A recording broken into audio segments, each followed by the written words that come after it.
गेल्या काही दिवसांपासून बांगलादेशात हिंदूंवर होणारे अत्याचार तसेच हिंदूच्या धार्मिक स्थळाची तोडफोड, देवदेवतांची विटंबना या संदर्भात व 21 ऑगस्ट पासून 17 संवर्गातील पैसा भरतीबाबत चालू असलेले आदिवासी बांधवांचे आंदोलन यासाठी कळवण तालुक्यातील बाजारपेठ असलेले गाव कनाशी येथे सर्व धर्म यांच्या वतीने स्वयंस्फूर्तीने सर्व व्यवसाय बंद ठेवत कडकडीत बंद पाळण्यात आला आहे। या बंदला कोणत्याही हिंदुत्ववादी संघटना व राजकीय पक्ष यांचा पाठिंबा नसून कनाशी ग्रामस्थांनी स्वयंस्फूर्तीने हा बंद पाळला होता।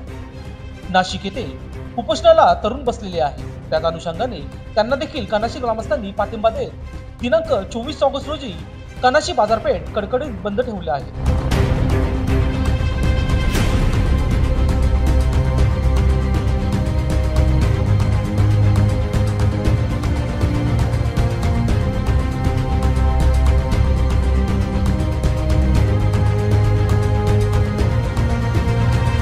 तसेच बांगलादेशात हिंदूंवर झालेल्या अत्याचाराच्या निषेधार्थ हा बंद पाळण्यात आला आहे। या बंद दरम्यान कोणताही अनुचित प्रकार घडणार नाही याची खबरदारी कनाशी ग्रामस्थांनी घेतली आहे। सकल हिंदू समाजावर बांगलादेशामध्ये जो अत्याचार झाला आहे त्याच्या निषेधार्थ म्हणून सर्व व्यापारी बंधूंनी आपल्या स्व इच्छेने या बंदमध्ये सहभाग घेऊन चांगल्या प्रकारे सहकार्य केलं।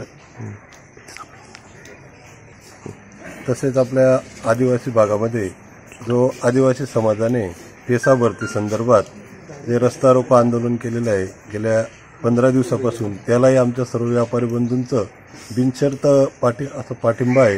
आम्ही कुठल्याही राजकीय पक्षाशी संबंधित नसून आम्ही एक स्व इच्छेने बांगलादेशमध्ये जो हिंदूंवर अत्याचार झालेला आहे त्याच्या निषेधार्थ म्हणून आणि पेसा भरती करण्यात यावी, तसेच आमच्या आदिवासी भागांना भावंडांना न्याय मिळावा म्हणून हा एक प्रकारे आम्ही बंद पाळलेला आहे। स्वयंस्फूर्तीने लोकशास्त्र न्यूजसाठी कळवण प्रतिनिधी योगेश दळवी।